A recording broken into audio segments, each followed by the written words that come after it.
So yeah, we can go ahead and get started. And if Yasmin joins us, great. If not, we got a full docket. All right, welcome everyone to part 3 of our Fitness, Beauty, and Wellness Franchise Summit. Today, I'm really excited. We've got Hand and Stone, Hammer and Nails, PlantaRX potentially, if she's here, and the Drip Bar. So before we get started, for those of you who don't know me, I am a previous franchisor for a decade, current multi-brand franchisee in home services, director of marketing for Netsertive. And what Netsertive does is localized marketing for franchisees. Or franchise, I should say franchisors. So we do fran dev and consumer, organic, SEO, everything hyper local, everything automated into scale. Has been really great for my own personal locations, which is why I came on board. So if you ever have any questions concerning your franchise marketing, we are here to help. I'm getting really good at that beauty slide. Like I used to be like, I don't know what we do. And now I'm like, all right, I got it. So we're going to jump right in and we're going to start with Lisa Rossman, who is the newly appointed CBO, Chief Brand Officer. Congrats on your promotion. I met Lisa at one of the women's networking events a couple of months back, and was just blown away by, her knowledge of the industry and just how well-spoken she is. So Lisa, thank you for joining us. And before we start talking about your brand, I want to talk about you. How did you get into franchising? Why health and wellness? And then, how did you get to Hand and Stone? Yeah, for sure. Well, thanks for having me. Very excited to be here and appreciate the kind words. So I'm someone that had a total step change in their career at an early age. I started out working in mortgage banking, believe it or not. And during the time of the sort of subprime banking boom, and then of course, subsequent bust. And it was during that time that I'm like, what am I even doing? I'm totally just in this for the money. And so I started to think about like, what do I really want to do? And that was, I had a passion for wellness and skincare specifically, but knew to kick the door open into the industry, really the only way, in my opinion, was to actually go to school and learn the craft itself, and then hopefully get a job somewhere that would help me kind of climb the ladder in some way. So I actually became an esthetician while I was living in Manhattan in my 20s. And then began working at American Laser Centers, which is not a franchise, but a large system. And then quickly moved up into clinic management there. I was there for a few years and realized that I didn't love, at that time at least, the whole med spa type of setup and structure. It was a very high pressure sale, very high ticket purchases, no guaranteed results, and customer satisfaction was not super high. And so again, I still love the industry, but I didn't want to be on that side of it. And that was when I joined Hand and Stone. And that was in early 2012. So I've been with the brand 12 years this February. And I joined the brand when we had about 55 locations, and now we have almost 600. And I started as an operations manager, and there were 2 of us, and we pretty much did everything.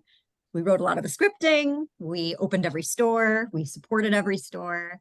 And it was a ton of fun. And in 2016, I segued to skincare specific operations with my knowledge in skincare. And it was at that point that the brand overall really began its focus on being a multimodality brand. And so skincare became an equal focus as massage. And from there, I continue to grow within the organization, and I'm responsible for our innovation pipeline. So every new service on massage, skincare, body contouring falls under my purview.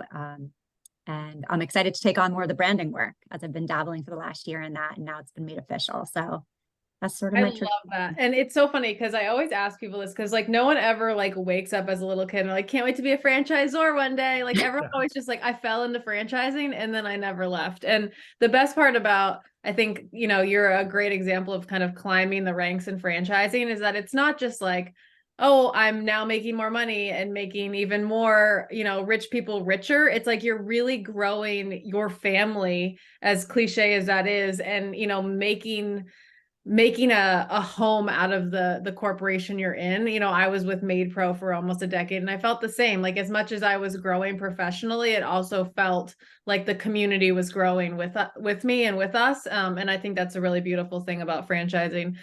So now that you've kind of seen the growth from, 50 to 600, almost 600 locations, what is your take on the massage industry? I think it's super competitive.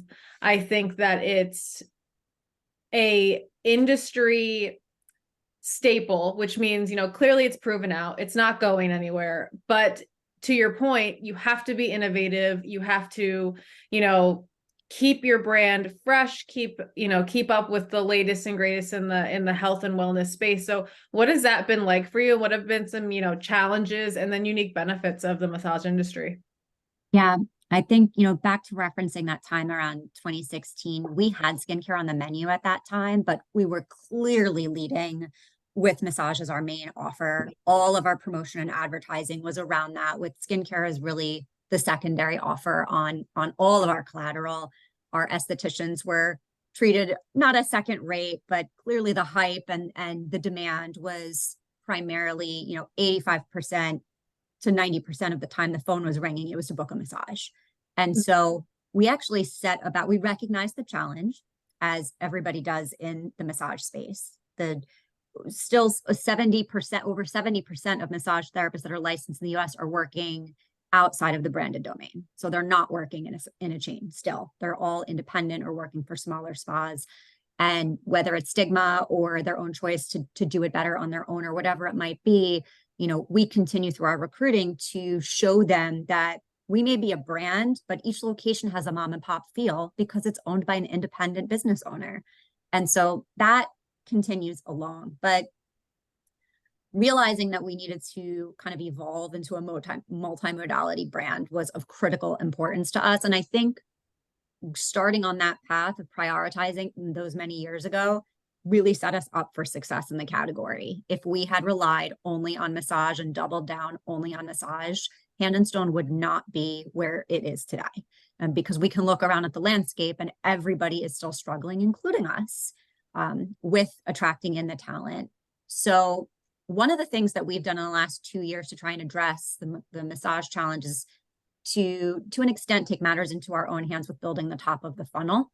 And so we've actually partnered with a school concept that allows for combination of hybrid education, and a lot of the classwork is taking place either in the spas or at an offsite location that a lot of our owners are funneling students towards, that's serving Hand and Stone really only. And then our employers are contributing a sponsorship to their tuition. And so that is really getting off the ground. It's very disruptive to the massage industry. It was met with a lot of fanfare in a negative way to start. A lot of these massage schools have closed down over the years due to what they had said was lack of interest in the program. But what we have found is that there is not a lack of interest in the program. There was inaccessible pathways to become a massage therapist. There was cost prohibitive tuition, which was averaged around $13K. This particular program that we are working with, the tuition is between 7 and 9. And then the convenience of the where allowed, the hybrid model, is allowing them to do their theory portion online in states where it's permitted. So we're reducing the barriers to enter the industry. And we currently have over 400 students in the program now. And, over 20 are licensed. So there's proof of concept that it is working. And we're excited to utilize that as a pathway. But yeah, focusing on the modalities and cross-modality utilization, almost 50% of our members use their member credit for massage and facial in the last year. So we've effectively crossed them over to try new services as well. And I think it's a great, thing to bring to light, especially I know a lot of emerging franchisors listening to these summits, is that you guys didn't just decide overnight, oh, we're going to do skin as well, and we're going to launch that in a month. It was a long process, and franchising really is a long game, and that's the reason why it's stuck around for so long, and that's why there's proven processes and systems, because it is not just pivoting on a dime. There's a lot of thought, there's a lot of research that goes into it. And, and the same thing with you guys found that we're having, a hiring issue. And instead of just saying, what's a quick fix or not our problem, that's the franchisee's problem. You're kind of going back to the basics. Where are these people coming from? How do we prep them to then become our employees? And I think that's a great thing to bring to light. I know there's a lot of franchises trying to do that now, whether it's, cleaning scholarships in terms of helping them get through school, or it's, early childhood education. A lot of things like that are kind of going back to the education portion to set them up for success. So Lisa, thanks so much for sharing, and we will definitely come back to you. But first, I want to chat with Erin. So Erin is the CEO of Hammer and Nails Men's Grooming. And so I don't know if barbershop industry was the right, but I also didn't want to write like grooming, because I was like, he doesn't do pets. He doesn't do pets. So talk to me. Who are you? How'd you get into franchising? And more specifically, why did you go with men's grooming? Because that is very unique and not something that we often see, let alone as a franchise. Well, for sure, I'll say that that's why I got into it, because nobody goes into it. And I wanted to be in an industry where we were on the build side. I've come from a lot bigger organizations, Kinko's, FedEx, Massage Envy. So Lisa, I'm familiar with your world a bit. And I've learned that once we get to like 1,000 locations and we're auditing like the placement of a sticker on a window or like a file or something, that is like what steals or kills my soul. I've learned that I'm a builder. I love building brands and building organizations. I'm not really a farmer. And the maintain side of things is, kind of, it just really hurts my ability to be motivated and inspired as a person. So that's how I ended up here. But I started off with Kinko's as a franchise, as just a manager at Kinko's, which was a franchise that got bought by FedEx. I spent 20 years, it's hard to believe, with Kinko's and FedEx. I went to Massage Envy as president of operations and innovation. So Lisa, again, I'm familiar with that side of things. And in fact, Corey, I tried to talk Massage Envy into rolling out a drip bar. There's a lot of synergy with all three of us. I'm going to talk about what I thought. So I'm super interested and familiar with your side of the business as well. But they told me it wasn't going to work, but so be it. I fought for that. So I'm familiar with your two sides. And then I met an area developer named John Choi at the time when I was at Massage Envy. We talked about this amazing kind of new concept. We felt that there was a ton of white space that we could take over, that if we could do it right, we felt like we could blow up the industry.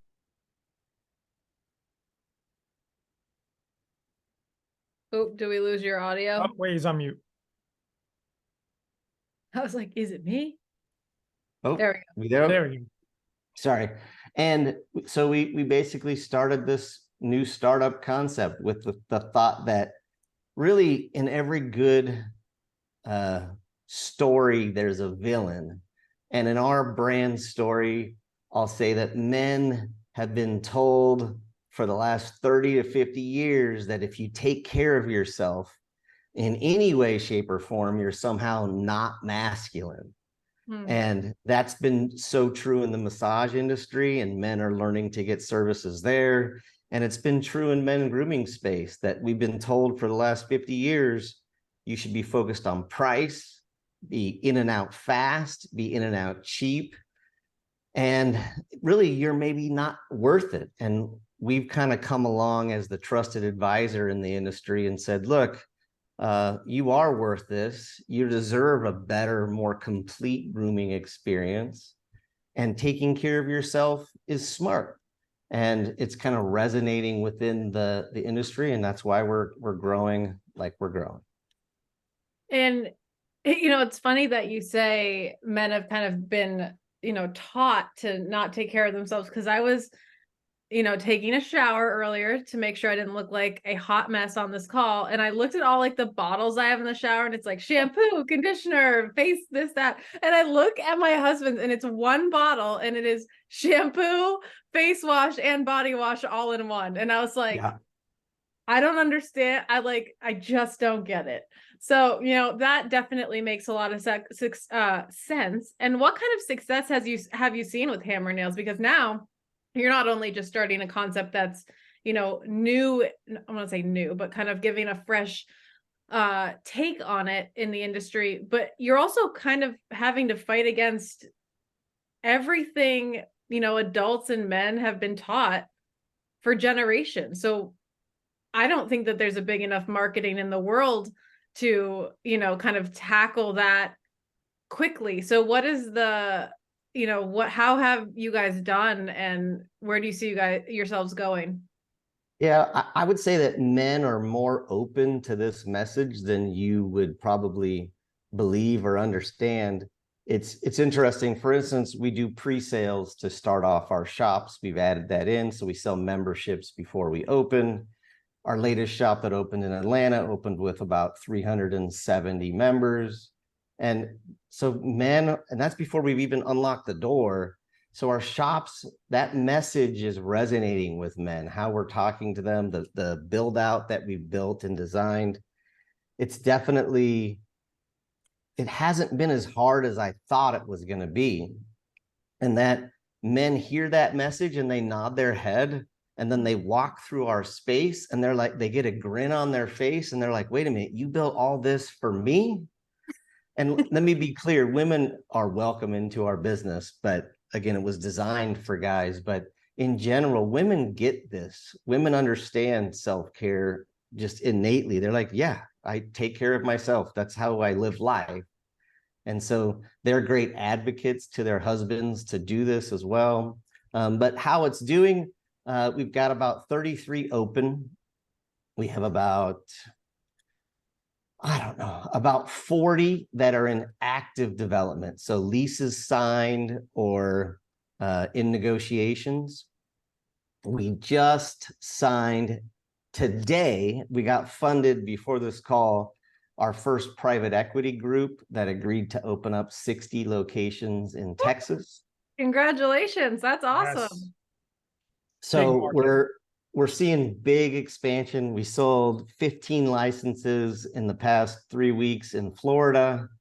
So the growth is happening and coming fast and furious. I never thought, I was with Kinko's from like 50 to 1,200. Mm-hmm. And then I was with Massage Envy from about 200 to 1,200. And then I said, I'm never going to go through this again. It's not going to happen. And now it's starting to feel like, I'm like, oh my gosh, I'm on the same path again. And it's exciting to be a part of. It's exciting to kind of bring that message. And it's something I'm passionate about, self-care. Even when I was at Massage Envy, teaching men that massage is smart, makes you a better husband. So I'm giving you props, Lisa, for your service, but self-care makes sense. And I think all people are getting that more and more right now. And we're just tapping into that message. Yeah, it's unfortunate almost how much people are getting it, because my 4-year-old daughter did not want to go to school today. And she goes, I need self-care. I need a self-care day. And I'm like, the fuck you do? Get in the car. Yeah. I was like, what? Preschool's too hard. Maybe you're succeeding as a mom. Maybe. Yeah. Mm-hmm. As I give them candy corn so they're not crying going into the school. Like, walk. I'm in the same boat. You're not the only one. That's really funny. So my last question, Aaron, before I move on, is you mentioned that you like being a builder versus a farmer. And I was walking in Target the other day, and somebody who's probably in trouble now left like a confidential booklet out, which I'm nosy. Of course I went through, and it was like the guidelines to where everything is supposed to go on a shelf, like to a T of like, put the tape here, not here. And while I understand to the point of once you get so big and you're every little detail matters. I still think that those details matter when you're building as well. So can you talk a little bit about the differences there? Because I don't want people to think like, oh, I'm building a brand, I can just do it, and then eventually we'll take care of the minute details. But what is that balance like when you are building and those details versus when you're kind of farming and maintaining? Yeah, I still think you have to execute at a really high level, but I actually think it's easier at this scale for me to nail it and implement something across 50 locations at a flawless level is just easier than across 1,200 locations. I have an advantage that I can move quick. I'm more nimble. I love the lack of bureaucracy, right? It's me and 2 other people that get to make our choices right now. And, we don't have PE money in our brand at the franchisor level. So even our board is just our group. Like, having control and freedom, I've learned, is valuable to me, but it doesn't mean we don't execute at a high level. We still innovate. We're just launching our first cigar den, which is a walk-in humidor in one of our shops as a test in Ohio. We're just launching hair growth, our first hair growth treatment as a test. So we can innovate more quickly. We're more of a speedboat, and I'm trying to take advantage of that speedboat time in our life because I know what it's like. I've been in charge of 1,200 locations at Massage Envy or 1,000 at FedEx. It's hard to be nimble when you become big. And I think that's what excites me about this time and this phase, that we get the ability to stay nimble. Awesome. Well, Aaron, thank you. And I appreciate that because yeah, it is so fun when you're smaller, everyone is bought in, everyone is growing, they understand the hustle. And kind of when you reach the goal of, oh, I've finally hit 500, I finally hit 1,000, there's, things that aren't as fun when you get that big too. Cause I think a lot of franchisors see the big shiny numbers and they want to be one of the biggest and the best. And that may be true, but at the same time now, if you want to get, if I wanted to get an expense report signed, I had to get it signed by like 5 different people. And I was like, this never used to be the case. I used to just take the CEO's credit card and bounce. So, there's definitely ups and downs as well. And talking about a more emerging brand, we've got Yasmin from PlantaRX. Yasmin, are you still here? I am. Amazing. Hi, good afternoon.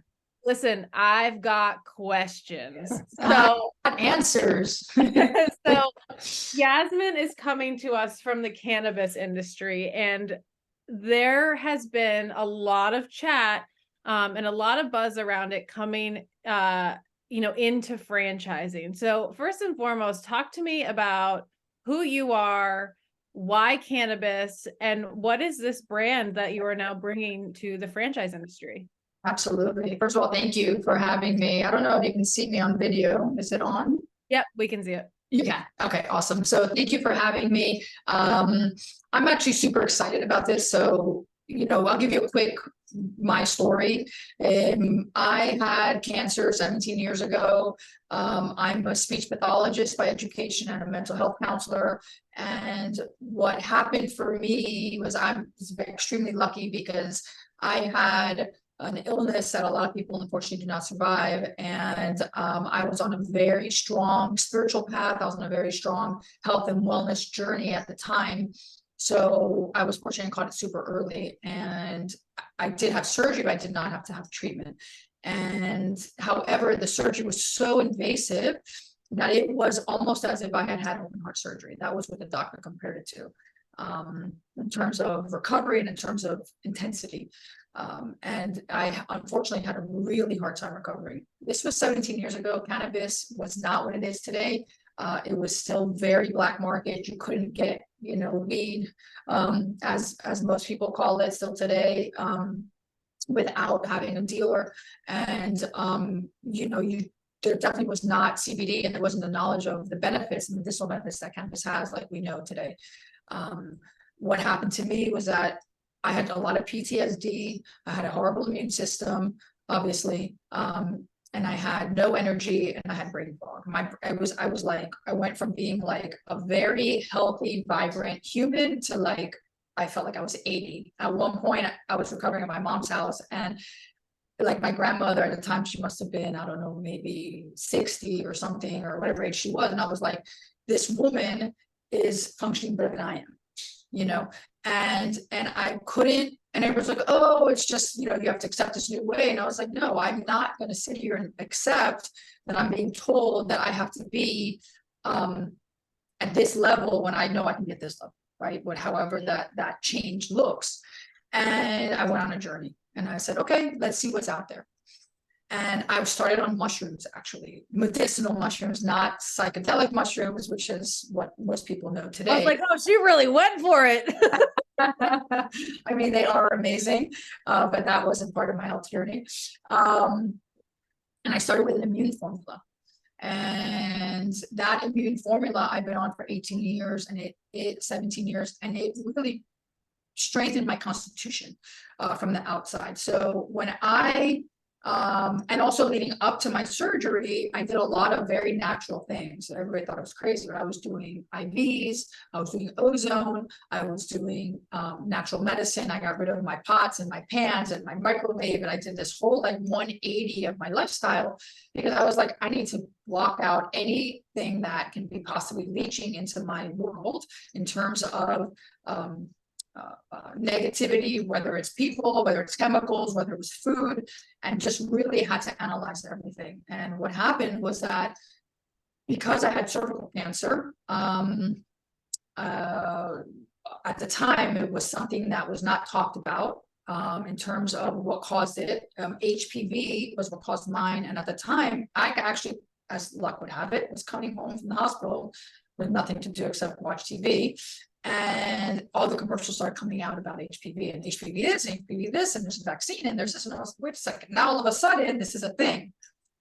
So I got really angry, and I was like, you know, this is bullshit, excuse my French. But like, why is it that all of a sudden this is a thing, and why wasn't it ever being tested for? The time, none of the gynecologists were testing for it, but it became such a bad virus. Literally, you could sit on a toilet seat and get it, man or woman. And it became something that was so rampant that they decided to address it. And I said, you know what? I'm going to go natural. I was already on a very natural way of life, and I said, I'm going natural. So what I did was I said, okay, I'm tapping into my resources. And I went Eastern medicine. The first thing I did was I got this immunity mushroom formula, which is today one of our mushroom products. Which got me through COVID and got a lot of people that I know through a lot of things that we sell very, very high amounts because people's immune systems are so challenged today. So, and then I said, okay, I've got my immune system that's starting to pick up. How am I going to deal with all the internal stuff I have going on, right? All the trauma, the internal trauma from having had cervical cancer and having had a vaginal surgery. Plus I had my abdominal cut into as if a C-section type of thing, but a little bit lower in the body. And what they were doing wasn't helping me. It wasn't helping me with my PTSD. It wasn't helping me with my energy. It wasn't helping with my brain fog. And it certainly wasn't helping me with anything that was going on internally. And I tapped into my sources, and I started making cannabis products. And I got my hands on some cannabis. It was not CBD at the time. It was a THC, full THC product that we made into a butter type of thing, like a liquid. And then I started using it internally. And when I started using it internally, I started healing.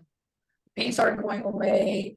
You know, I was able to feel better, and all the things that come with that. Sexually, I was able to engage again. It was a very traumatic thing, especially at such a young age, to have to, you know, go through that process. And then I was like, wait a second, you know, this has so much medicine in it. Why does it have this negative connotation? But I just kept on my journey. This was whatever, like I said, like 17, 18 years ago. It'll be 18 years in February. Fast forward to about 13 years ago, Florida started getting their cannabis, you know, interest, and my family got super involved in getting the amendment on the ballot My brother was involved in the front lines getting signatures. My stepmom runs Epilepsy Florida for the last 17, 18, 20 years, whatever it is. And so I was like, wait a second, now there's this like medicinal thing going on. What is this? So I got on board. And once I started learning really about all the cannabinoids and all the things that these plant medicines do, I was in. It was almost like the last piece of Jenga came together and formed like that. And I was like, oh, this is the last piece for me, bringing in my mental health knowledge, bringing in my my therapeutic knowledge, bringing in, you know, which through speech therapy, there's a medical background that you have to have, and my own personal journey of healing and wellness that I had been on. It was like the ice, you know, the cherry on top. So I started with a magazine. I basically took myself around the country and gave myself a PhD in cannabis in like a year and a half. And I was like, okay, let's go, let's learn, let's learn, let's learn. Met tons of people in the industry all over the country. And then decided to launch a brand. I actually didn't do it on purpose. I actually, during COVID, we got kicked out of the building we were in. And I was like at the top of a building hidden. And I still had a very active speech therapy practice, which, by the way, these products are amazing for kids with special needs. And when I was looking for a new office, I found where I am now, and it had like a waiting room type of style, because I was still thinking like speech therapy, kids come in and they get services. But then I realized, wait a second, waiting rooms are a thing of the past. And I said, I'm opening a store and I'm starting a brand. Like it was like, it just came through. It was not intentional. It wasn't like, oh, I'm gonna do this. It was very much put in me to do it. And you know, within 2 months I had the store open and brand up. PlantaRX came to me in the middle of the night. Honestly, the name, I was like, I need a name. I'm Hispanic descent. My parents are Cuban, my grandparents are Turkish and Polish. And I have a really strong desire to get this into the world from a medicinal perspective. I'm not a smoke shop. There's a bajillion smoke shops on every corner. And I think that's what sets us apart from the rest. We have a dietitian on board. You know, I'm a speech therapist and a mental health counselor, and we are very strong on the wellness side. You come in and you have a 15 to 20 minute experience in our store if you want it, so that we can figure out exactly what it is that you have going on, so that we can give you the right medicine so you do have success. There are tons of people that say, oh, we went here and it didn't work, or we went in and they gave us the wrong product, or I'll never use it again because I had this terrible experience. And that comes from a lack of education, lack of knowledge, because you've got somebody working at a store, typically a smoke shop, that they just don't have the knowledge and they just give you whatever and ring you up and walk you out the door. So that's sort of a little bit of the history behind me, why I have the brand, and how we came to be. And we're super new on the franchise space. Just this year, we got our FDD in place, and have only been to 2 shows. We're going to be in the next year at a bunch of them. So I'm really looking forward to it. This is the fastest growing industry right now. It's set to be, I believe it was like 400, over 400 billion. And then by 2028, it's growing so fast. This is around the world. It's growing so fast. And I'm excited because I think that we're at the forefront of something that is going to change the world.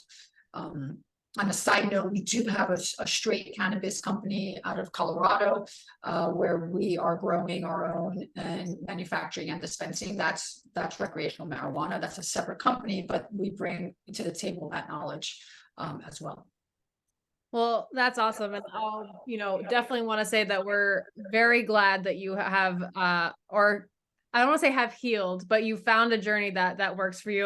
My dad has, I think, 25 years ago fell on some granite steps and has been in chronic pain ever since. So, we definitely get it. I think it's wonderful that the industry is now being considered, more on the medical side, and even just more widely accepted as it's not this terrible drug. It's quite frankly, I think it's great. So PhD, CPD, whatever you need. I am someone with like hyper anxiety. Like I can't even sit and watch a show, guys. I have to be like doing something with my hands. And if I get a little weed, listen, Yeah. killing. But you know, on the other end of it, if I have 3 drinks, I'm just gonna feel sick. So, you know, it obviously depends on your body, but it's definitely being more widely accepted. And I think in franchising, it's really been kind of welcomed with open arms. You know, I was talking with Unity Road, which is one of the cannabis franchise leaders.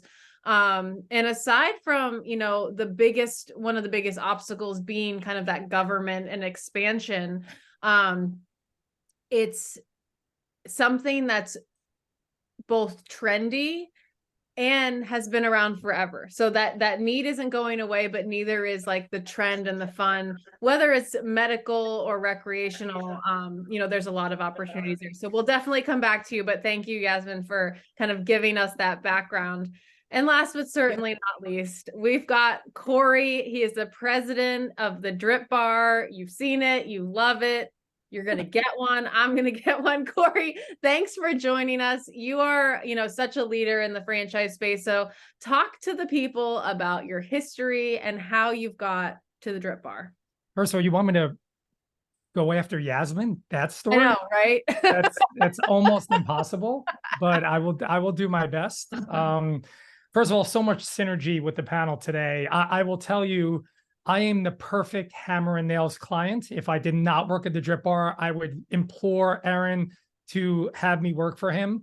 I've looked into our franchise, funny enough. So we have an owner in Reno that while we're on just a normal call, she's like, I'm doing this thing with hammer and nails. Because obviously we always promote grassroots marketing partnerships and the whole bit. And I started to look into the business, very similar to how we're scaling, very fast. So I love that. We have a bunch of owners that have owned and own hand and stone massage locations and now using Drip Bar and obviously so I mean I couldn't be happier with the panel, and Yasmin's story is inspirational for everyone. So that being said, yeah, my first half of my career, 2 parts. My first half of my career, it was all about me, selfishly. How much money can I make? How many deals can I close? And it was predominantly in big box corporate gyms. So Lifetime, for example, 15,000 members, 17 ancillary revenue streams, 300 employees, and I worked my way up. And what I learned the second half of my career is that my entire existence is based around customer experience when it comes to having to do with franchises. Because what I learned is it's very hard to move the needle with customer experience in a big box gym. But when you talk about a franchise, you guys hit it earlier on, it's all about community. So I fell into a role at the corporate level with F45, one of my favorite fitness franchises in the world, one of the largest fitness franchises in the world. Most people know them because of Mark Wahlberg. He's a major investor. And I had a chance to really customize and tailor their customer experience. And that's what I get the most joy in. I always say people will spend money, no matter what the cost is, so long as the customer experience is great. A lot of the things the panel has already discussed, whether it's walking into a hand and stone, whether it's walking to a hammer and nails, whether it's walking to a CBD place, whatever it is, if that experience is really great, they will come back. Cost all of a sudden becomes secondary. And so that was a big learning transition for me. And I started to do a lot of research on customer experience. And if it's one motto that defines me, it's that people don't buy what you do, they buy why you do it. People don't buy what you do, they buy why you do it. It was said by a business entrepreneur mentor of mine, Simon Sinek. He's written several books for business entrepreneurship. He's on my wall. I have a lot of inspirational people on my wall, but that's what I tell owners is that think more about the why. And that means 2 things. One, are we asking enough questions to a potential customer about why they looked at us in the first place? What is it that their goal is? Have they ever tried what we offer before? What's their history behind that? What's their motivating factor? If you've ever done any mystery shopping, you'll notice that most people in business, when you get them on a call, the salesperson typically talks more about them and what great promotion they're offering today, and less about what you're all about. And to me, that's really what makes or breaks a successful business. It does not matter what demographic you're in. We have a location in Louisiana. Average household median income is $45,000. They're one of our biggest revenue drivers in the entire country.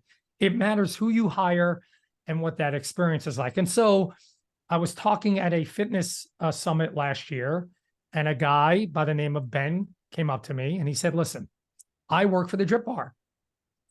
And I noticed that they were a sponsor of one of the luncheons. And he said, hey, we're looking to build out our senior leadership. Would you be interested?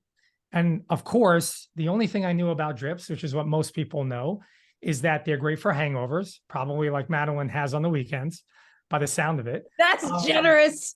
That's generous to say the least. And that's all I knew about it. And that's usually the barrier of what I deal with mostly is like, hey, hangovers. What I didn't realize is that much of our business comes from the chronically ill, a la cancer. And what we know is high dose vitamin C, NAD, things like that really can help a person through cancer treatment, for example. And sure, we have 17 lifestyle drips, and that's typically what I get and what many others get.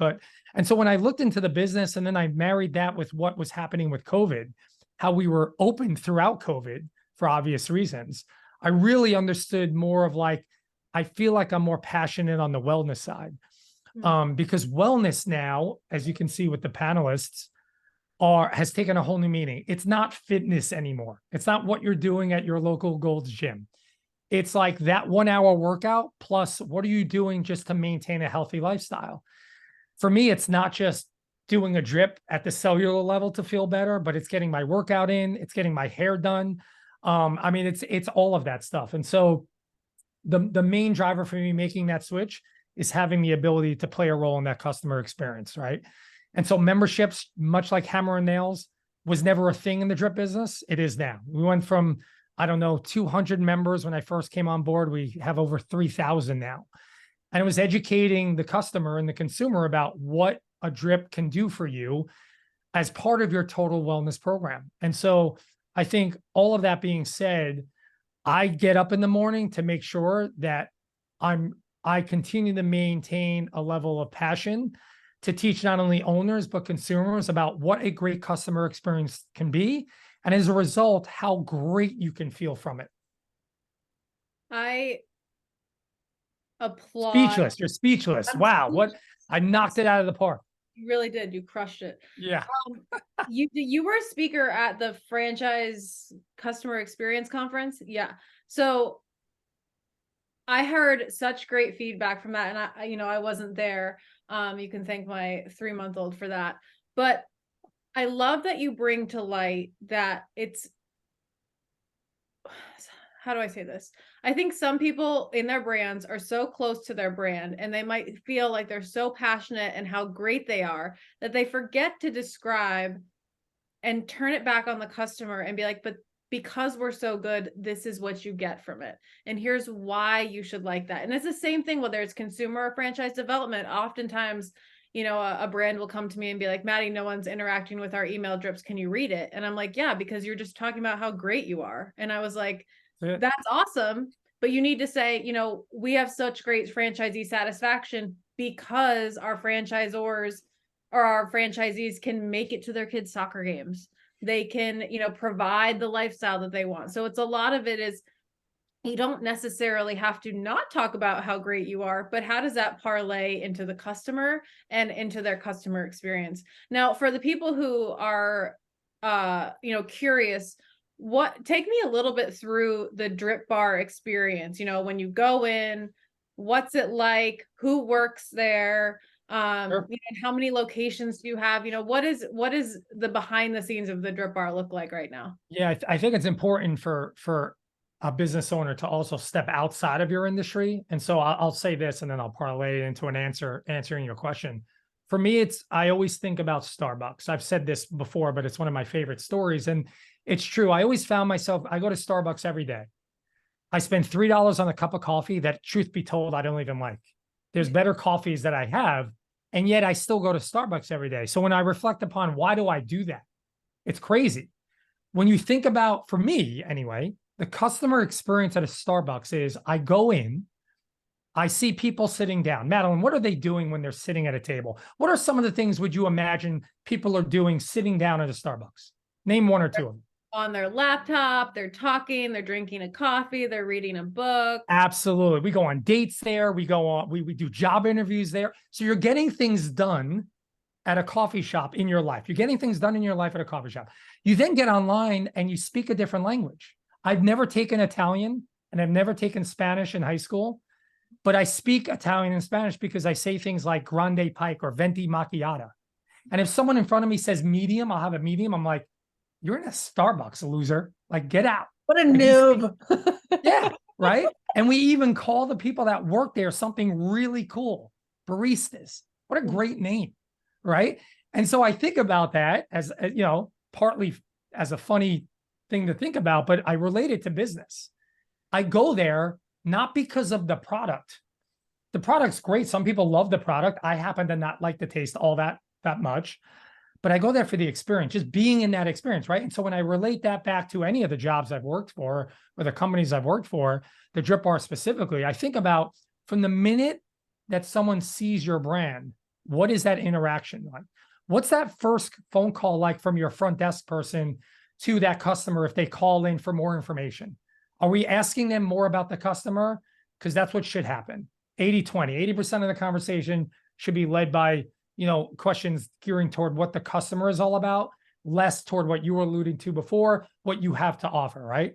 Then when you walk in, right, is the person in back of the desk, or do they come out and meet you where you're at, right? Little things like that. Like we don't stand in the back of the desk. Someone walks in for an appointment, we walk out and greet them, you know, knowing their name, understanding a little bit about what their goals are because you've had a previous conversation with them. And so walking through that Drip Bar, there's that tour.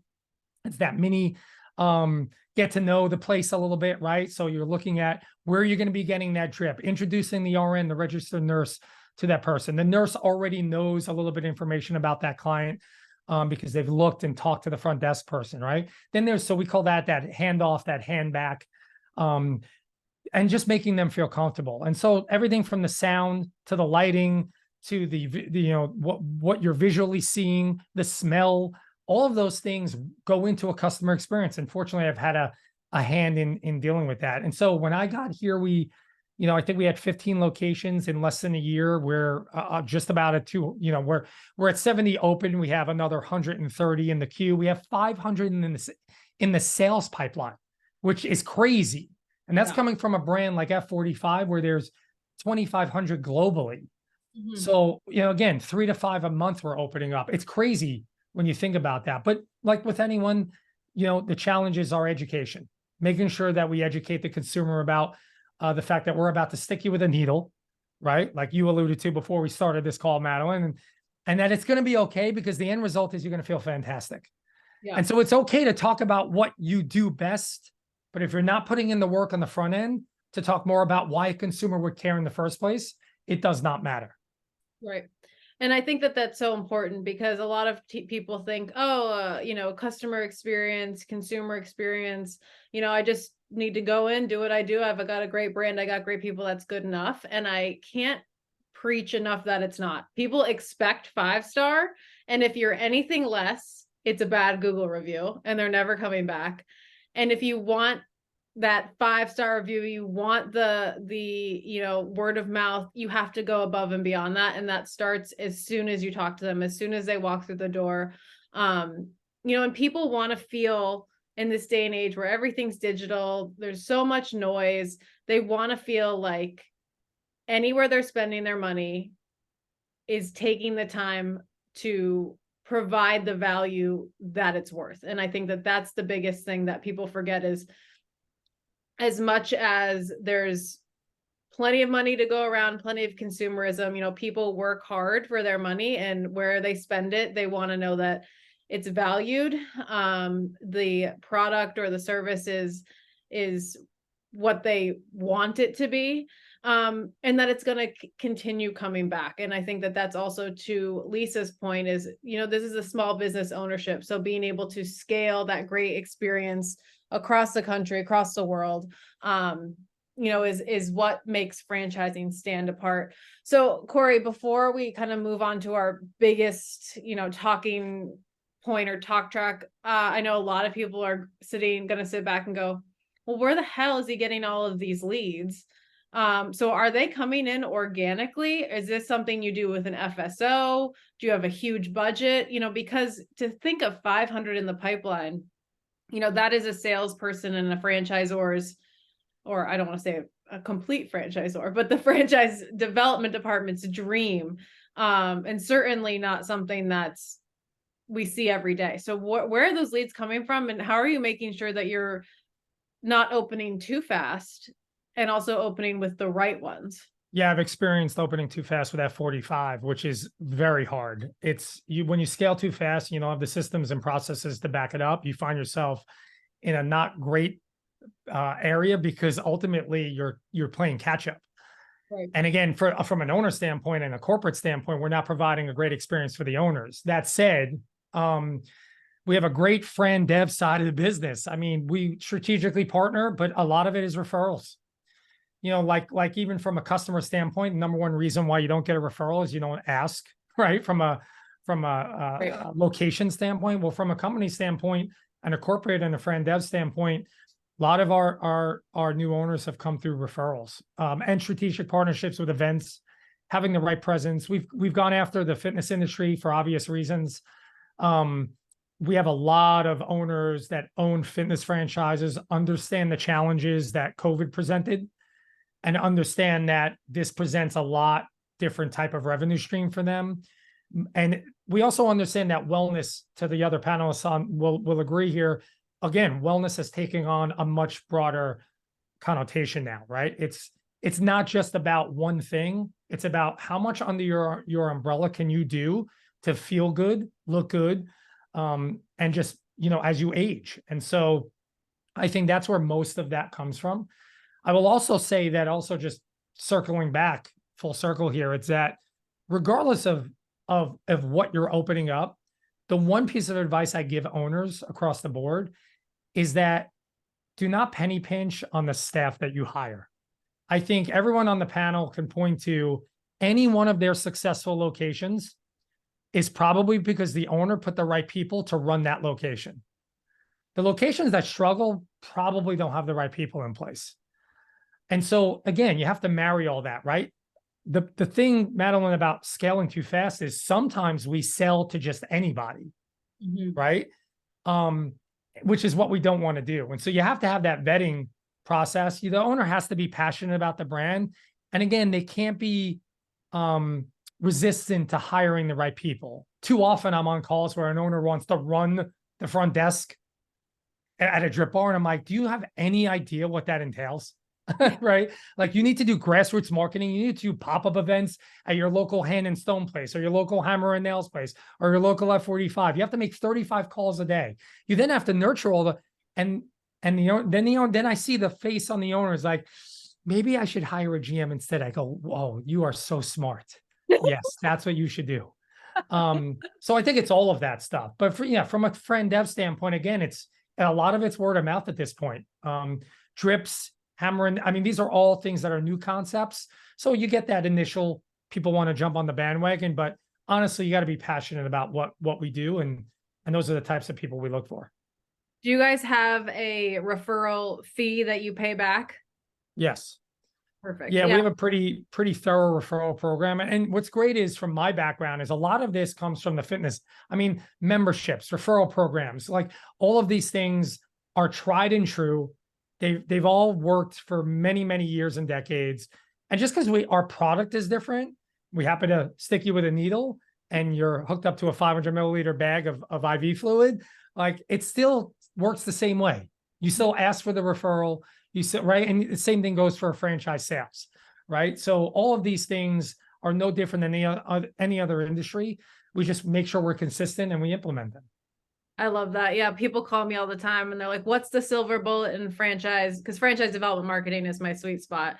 And they hate when I say the silver bullet is there's no silver bullet. You know, just because you have a drip bar or a home cleaning, like the fundamentals are the same. Sure, the optimization changes, but all in all, it's, to your point, consistency and making sure that customer experience also starts with your franchise candidates. I think Yeah, from the marketing standpoint too, and we'll definitely talk offline because we'd love to bring on some new marketing vendors. We have a choice of marketing vendors. It's up to the owner to decide.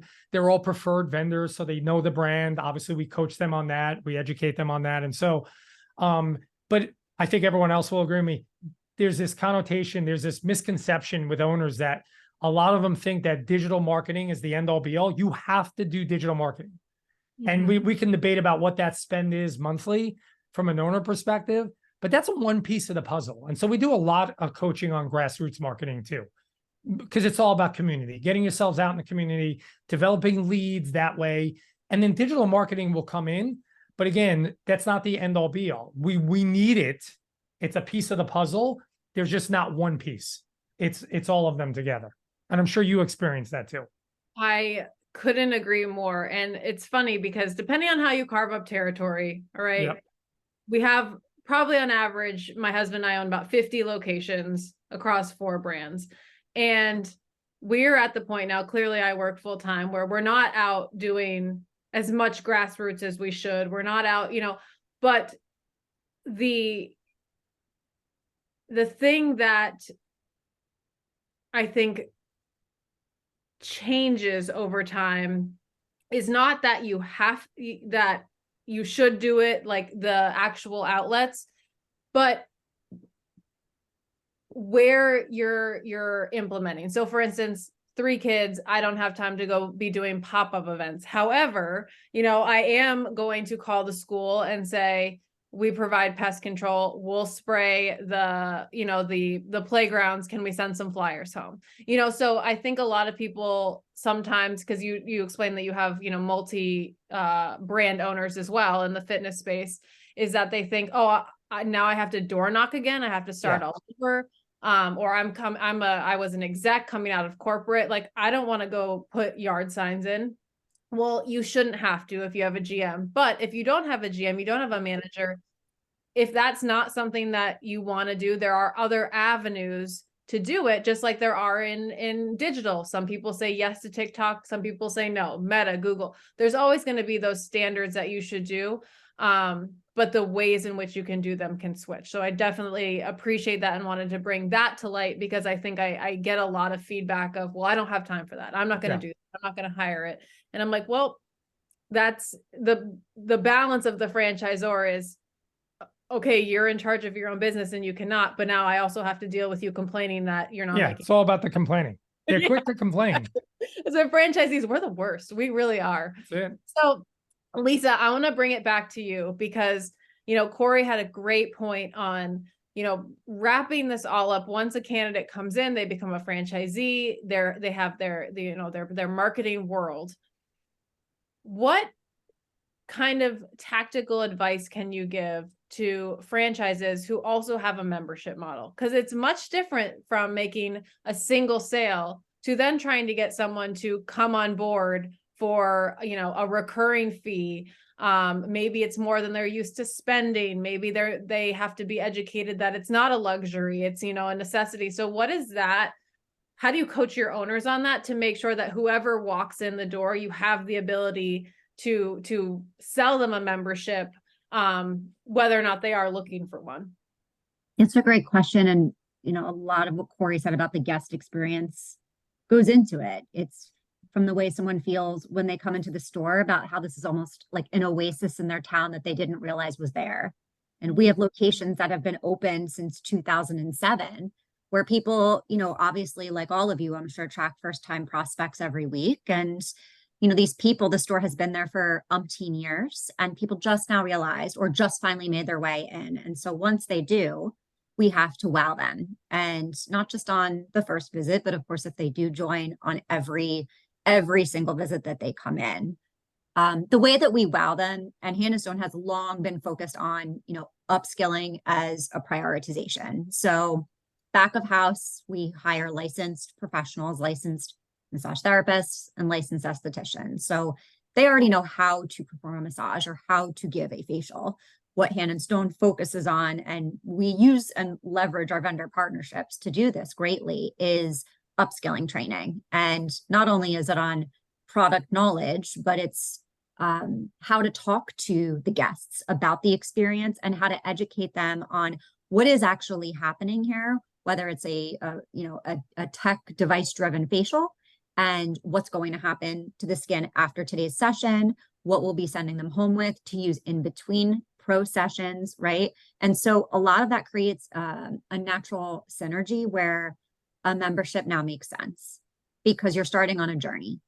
And over the years, and like Corey said, like Aaron said, a lot of these wellness services are becoming normalized. So it doesn't take as much convincing as it used to, but we do have to convince people that, today was, a lot of these prospects book on their own, but also 11% of Hand and Stone's revenue is gift card business. And so a gift card recipient did not choose to book this appointment on their own. They were gifted it. And so they certainly didn't plan to integrate this into their routine when they come for their appointment. And so we have to, again, wow them on the experience. We have to educate them throughout the entire appointment as to what is happening and what will continue to happen.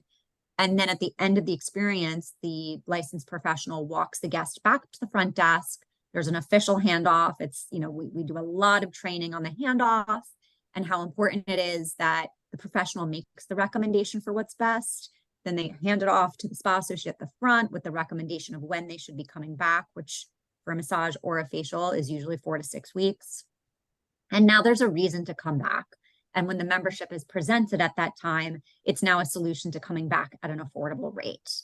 And so that's really, we don't promote a lot of our membership online or in our advertising per se. It's all about getting them in to give the experience a try. And then really counting on the staff in the stores. Again, as Corey said, absolutely, completely agree. It all depends on the team that you have and the leadership in place. We have to foster a selling culture, but you also have to have well-trained professionals. And that's something that we hear from our customers all the time. And in fact, I'll give you guys a little, intel. What I hate hearing and what I hear all the time is our customers tell us that they're pleasantly surprised by their experience at Hand and Stone. And I don't understand the statement really, but I know we are going to get to the bottom of debunking that because I don't understand why people automatically assume that the experience at Hand and Stone is going to be kind of like par or subpar. But they come in and they experience this elevated session with a true professional who is educated and confident in an environment that is upscale, but at a price point that can suit main market. And so, pleasantly surprised needs to get off the radar. And so that's what I'm committed to in 2024. We're getting out of pleasantly surprised. I'm going to go as pleasantly surprised for Halloween just to scare the shit out of you, Lisa. No, yeah, for sure. But that's really how the membership jives with us. And so it's just about getting them in. And I love that you brought back, kind of came full circle. I really can't talk today, guys. I don't know if I didn't have enough coffee. I don't know what's going on. But the point being is your wellness journey, you're going to get the most value. You're going to get the most results if you continue on this. So it's less of a sell, and more of a, in order for you to really get the most out of your experience here, so we can do the best for you, so we can provide the most value for what you're spending with us is, this membership. And I think that explanation far exceeds, for me anyways, any sort of, well, you're going to get 50% off. You're going to get, because for me, when I look at that, I'm like, okay, well, I'm still spending 50% more than I was going to spend anyways. So, I love that. And Aaron, I want to ask you, Lisa talked about up training, making sure every single experience for every single client is great. And Kristen Pahacek at Massage Look said, a brand is not the tagline, it's not the logo, it's the sum of all the experiences the client has. So for you, as you've scaled to, massive heights with many locations, how do you make sure that that happens? I think that's probably the biggest struggle, and there's no real right way. But in terms of your experience, how have you managed to make sure that that's happening from location 1 all the way to location 1200? Yeah, you got to measure. I mean, what gets measured gets managed. And from my perspective, that's what we do now at Hammer Nails, what we did at Massage Envy, it's what we did at FedEx. I'm a big believer in mystery shoppers. I believe in sending them in more often than many people do. So I think sending people in at least once a month is the right thing to do for a brand, if not twice. I think the more that you give real feedback from somebody who's showing up, not the dog and pony show, right? I know when I walk in, I'm going to be treated well. Of course, the CEO shows up, I get a great experience. Like, and the owner shows up, they get a great, like, they think that's how it is. But sending shoppers in on weekends, sending them on Tuesdays, sending them in to get real feedback has been a big help to us in terms of driving that. And then the second piece has just been training and finding a way, especially now, to leverage technology to deliver training to your team so that expectation is constantly reset. It's not something that you teach once. If you're going to be amazing at experience, you're going to have to repeat yourself a lot. And you're going to have to recertify, recalibrate, retouch. Even your best performing shops need retraining as a way to set the bar for what good looks like within your brand. So that would be my two things: train a ton, use technology, and then measure and communicate how they're doing. How often do you think staffs and managers, and even maybe franchisees to some extent, should be officially retrained? Do you think they should do it once every FDD signing? Do you think it's once a month? Yeah, so I would say probably once every 6 months to once a quarter. It really comes down to, again, utilizing technology, that if they can look at something on their phone, or they can find a way to tap into messaging in a more a simpler process, then you can do that. I think that brands get kind of stuck in, oh my God, how am I got to have a call, and then everybody's got to get on the call, and it becomes a burden. And there's got to be ways to, and you've got to find ways as a franchisor and as a business owner to kind of set that expectation a lot. I'm sure you guys have all heard about the salt shaker article. All you have to do is Google salt shaker and business. But this restaurateur realized he just wanted to get people to put the salt shaker in the right place on the table, and it blew him away. He writes this whole article about what it took to get his team just to put the salt shaker in the right place, and that constant repetitive delivery of this message is necessary. So I think it's probably more than you think, in terms of getting people to deliver. Well, I appreciate that, because I think what franchisees get lost in is, I've already trained my staff, I don't want to invest to train them more. But the problem is we all need that, especially for employees that might not have, most don't have, skin in the game. This is a job for them. So you need to make sure that they have all of the tools, all of the support they need to make sure that they would be providing the same amount of service, the same great service as the owner would, or to the owner. We see that in Made Pro. I'll give you guys a fun story, and I'll, kind of segue this into Yasmin, but we oftentimes have people come and they don't know it's the owner's house, and they will come clean our house. So the other week, our whole basement is all refinished as a kid's playroom. Like, you cannot, it's the kids' playroom. There's bounce houses everywhere, right? We go down there and it reeks of weed. And my husband goes, Maddie, are you smoking in the house? I was like, it wasn't me. I don't smoke. I was like, so for instance, like this, new employee came in and thought, oh, it's fine, I'm in the basement, I'm going to smoke weed because, there's nobody down here, and didn't realize, a perfectly nice guy, which I don't think he's still employed, but we talked to him. We said, do you do this at other houses? And he was like, well, I have my vape and, I needed to get through the day. And, we're like, that's okay, but you can't do it in people's houses. And we had to really explain why. So a lot of what you might just assume as a business owner, doesn't always translate. So making sure that you're training. And Erin, one last question. If a secret shopper or mystery shopper goes in and the experience is poor, how do you handle that as a franchisor or a franchise owner? What are your steps now that they had a bad experience? Because it's very delicate. You can't go to your staff and say you suck, because they suck more. Mystery shops for me, what I tell my team is they're all about an opportunity to train.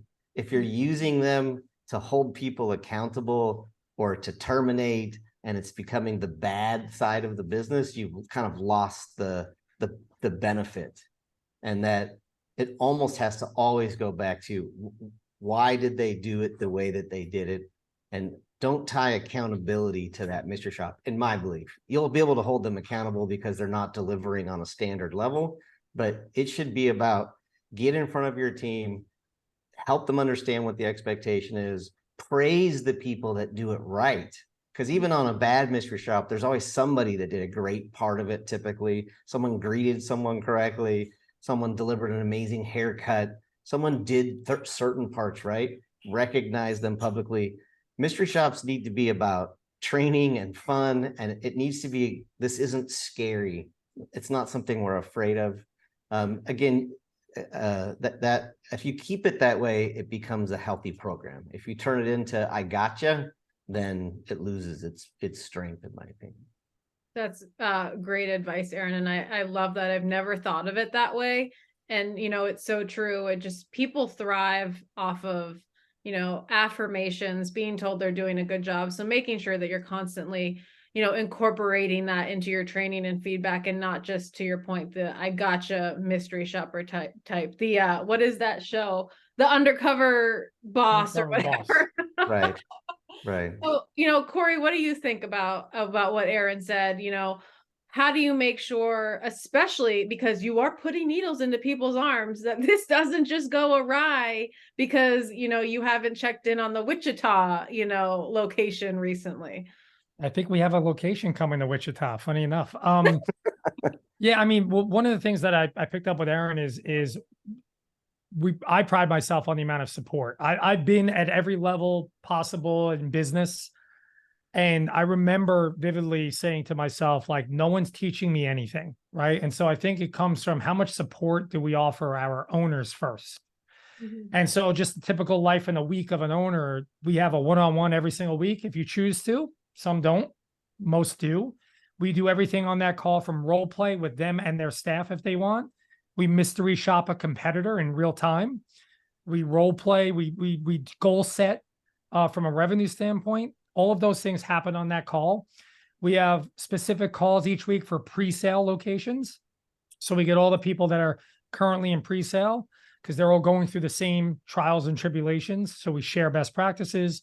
We have a Friday sales call that's open to anyone in the entire network, where we do role play and mystery shop and all those things. And so I think it starts there, right? We have to educate an owner as to not only what to do, but where you can make mistakes. Then it's about what are they doing at the location level. So yeah, we do some mystery shopping.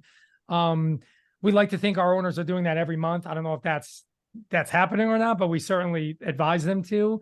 But we also look at reviews, right? So are we asking for reviews? Because we learn the most from our consumers and our members and our customers. And so we take a lot of stock in what we do in terms of that. And so obviously, again, like referrals, are we asking for reviews? What are those reviews telling us? Not only good ones, but if we're getting some bad ones. And then it's also mystery shopping other places. So we tell our owners, go to a competitor and go get a drip there. Mm-hmm. Whatever those places are, there's a million of them in the country. And we take a lot of, and what's fascinating about that is there's a lot of mistakes people make, not just what we do, but what others are doing. And it's probably from a lack of support and education and coaching. So that's a real big eye opener. I think when we have an owner and their staff go into another place, they inevitably come back to us and tell us what they would have done differently. And once you get to that point, you start crafting what you want that experience to look like. Because again, it's not just what should you do, it's what should you not do. And so I think it's a little bit of everything, but it starts with education and support. And so we make sure it's a point for us to make sure that our owners are fully supported and they know what those expectations are like. Thank you, Corey. And Aaron, get out of here with that cute little dog on your lap. I can't even I can't handle it. But yeah, I like that you're mentioning most people would say, oh, I'm never going into my competitor's store. I won't give them that support. No, you gotta go. You gotta do it before, you gotta know what you don't want. You gotta know what people do love. And hopefully you can marry all of that into your own brand, which I think is super important, especially if you're in a highly competitive space. And by the way, so I have a running tally. The last 62 mystery shops I've done in real time to a competitor while our entire network was on that call. Madeline, guess how many of the 62 people that answered the phone asked me what my name was? So, hi, this is Madeline. Who am I speaking with? Corey, right? Pretty simple, pretty standard in crafting a customer experience. You would want to know the customer's name. How many of the 62 people do you think gave me their name? Asked me my name? 0. 1. What? One. In various states, various competitors, one person. So if you think about the nitty gritty of what happens at a location, how about you start by asking what a customer's name is first? I mean, we literally start there, right? And then we work outward. But that's what we're dealing with. I mean, there's a lot of people that you take things like that for granted. So again, it starts with coaching and support. Yeah. And I think too, just realizing how intimate some of these services can be. I mean, all of them especially in the health and wellness sector, but even, in home services, we're going into people's bedrooms and bathrooms and understanding that there is a level of just a personal level that just goes deeper than I'm buying something off Amazon. Even I'm buying, a service to put a TaskRabbit's putting my dresser together. Like there is something so much deeper that goes into, especially in the health and wellness space, that you need to tap into, or you're just not going to connect with your customer, and certainly not have that communication string that includes your employees as well. Yasmin, we didn't forget about you. And my question to you now is, as you're building out your franchise, you also have to not only educate, but probably have a little bit of fight against people who might, not believe in the CBD and the THC and the cannabis industry. You've got, the obstacles with governments that have not legalized it yet. So what does this look like for you as you're building support to eventually bring on, franchisees in your near future? Yeah, so the biggest challenge right now is education. It's always been education, it's going to continue to be education. Why? Because our products are completely legal. The 2018 Farm Bill allowed us to be completely legal with the products we sell because they're all made from hemp. We still to this day are battling, especially within the Latin community, which is really a lot of who we target. We're still battling the, oh no, eso droga, those are drugs, we can't take that. And so we're always trying to find ways to help shift their pushback. And then also it's about teaching people that these products are legal, even though cannabis is not. So why? Because we're hemp derived products. And when people realize that it's an over-the-counter product, then their eyes open. They're like, oh, okay, this isn't, marijuana, right? Cannabis, weed, it's different. And actually we're getting a lot of people coming to us that don't want to be smoking weed so much anymore. It's really interesting. And I think that because the cannabis on the market today is so strong, it's like the percentages are so high compared to what it used to be, that it's actually blowing people out.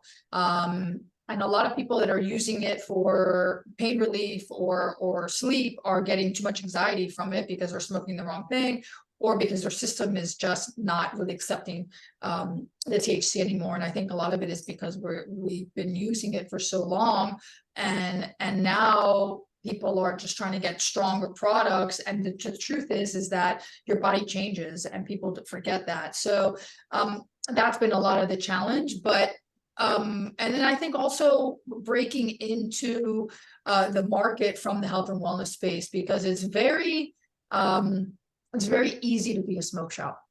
It's very hard to be a wellness company. And that's who we are. We're a wellness company. Everything that has been talked about today on this call is exactly in line with our philosophy.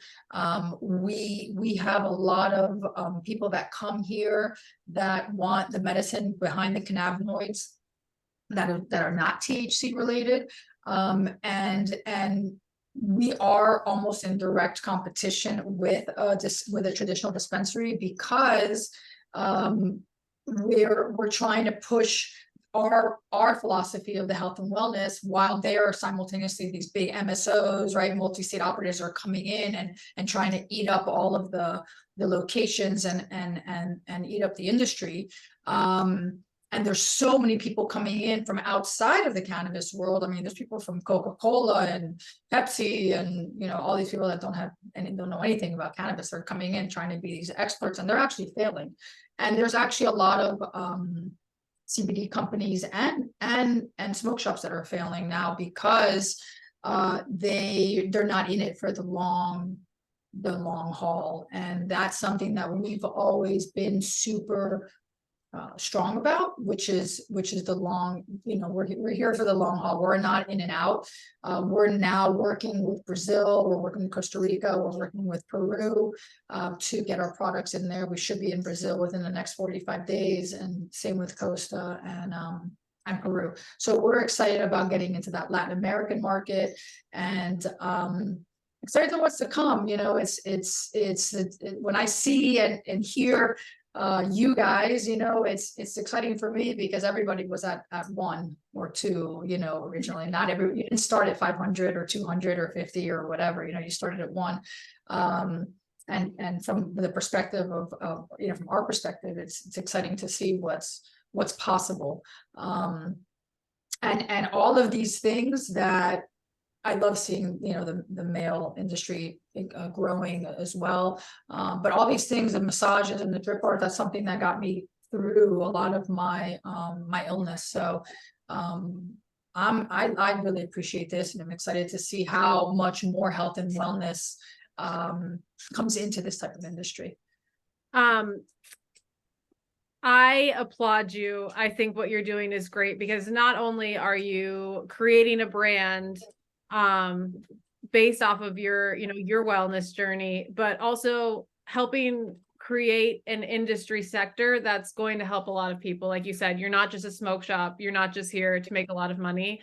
There's a lot of purpose behind what you're doing. And I think that's why you're going to find a lot of success in franchising. And I'm sure anyone on this call and anyone in franchising, you pick up the phone and, you know, be happy to help you at any step in your journey. But before we're up on time, you know, Corey, what's next for you? What's next for you? What's next for the Drip Bar?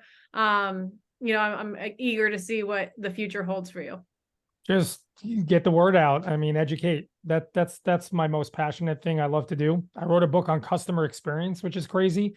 So that's how passionate I am about teaching people.